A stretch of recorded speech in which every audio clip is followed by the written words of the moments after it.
ओम गुरुर्ब्रह्मा गुरुर्विष्णु गुरुर्देवो महेश्वर गुरु साक्षात् परम ब्रह्म तस्मै श्री गुरुवे नमः।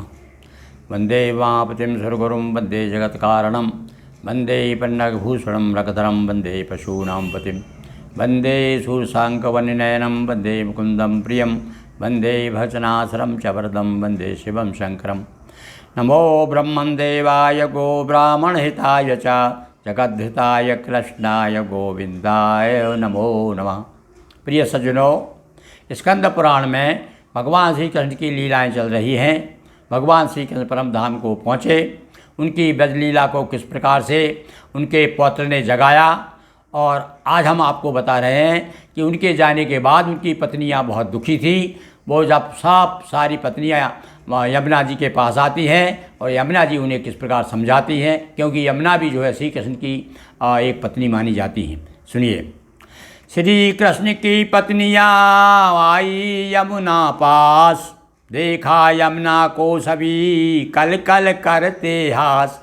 आइए तो सारे उदास थी जाने के पास में भगवान श्री कृष्ण के, और ये उन्होंने देखा अरे यमुना भी तो बहुत चाहती थी कृष्ण को, पर ये तो बड़ी कलकल के रूप में हंस रही हैं और प्रसन्न है, किसी प्रकार से दुखी नहीं है। तो सभी दुखी बिरहा नल मारी, कहने लगी आपो हरि प्यारी, हरि वियोग नहीं दिखी दुखारी, क्या कारण बतलाएं प्यारी। पूछ रही है यमुना जी से क्या कारण है। अरे तुमको दुख नहीं हुआ? हाँ, हमारे प्रियतम का जाने का। भगवान श्री कृष्ण के तुम भी तो भगवान को बहुत प्यारी हो, तुम भी उन्हें बहुत प्यार करती हो। तो यमुना ने सबको समझाया, कृष्ण कहीं पर गया नहाया।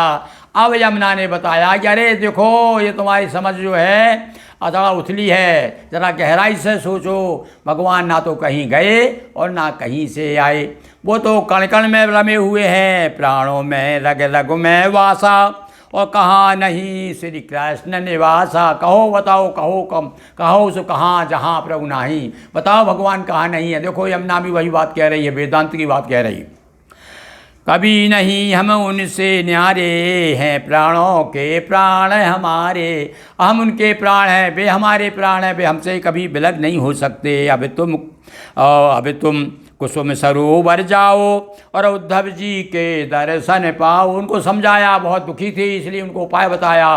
वो हो सकता हमारी बात का कम असर हो। कहने ऐसा करो, कुसुम सरोवर में भगवान श्री कृष्ण ने उद्धव जी को समझा करके यहाँ रोक दिया है, वो यहाँ पर तपस्या कर रहे हैं, भजन कर रहे हैं, उनके पास जाओ तो तुम्हारा दुख दूर होगा। लता गुल्म से प्रगटे उद्धव और हुए सभी को दर्शन संभव। और जो ही वो पहुँची तो गुरु लताओं के गुल्म से उद्धव जी प्रकट हो गए। रूप सुभग पीताम्बर वाला, गले देखी गुंजों की माला। उद्धव क्या थे आपको मालूम है? जब उद्धव पहली बार गए थे ना वहाँ पर, तो पहले तो सब गोपिकाओं ने यही समझा था, अरे हमारे कन्हैया आ गए, कन्हैया आ गए, क्योंकि वैसे ही गुंजों की माला पहनते थे, पीताम्बरधारी थे और परम मित्र थे। बोलो ये कहो कृष्ण के अनुरूप ही थे, वो दूसरा ही रूप था कृष्ण का। गाते दिखे कृष्ण गुण गाना, और धन्य सभी निज जीवन माना। सारी गोपियाँ, सारी पत्नियाँ जो उनकी भगवान श्री कृष्ण की पत्नियाँ जो थी, और उनमें कुछ गोपियाँ भी रही होंगी, वो सब के सब बहुत प्रसन्न हो गई दर्शन करके।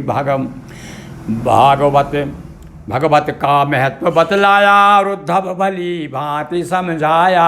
अब जो ज्ञान यमुना जी दे रही थी उसी बात को विस्तार के साथ में, कभी कभी देखिए भैया व्यक्ति का भी अलग प्रभाव पड़ता है।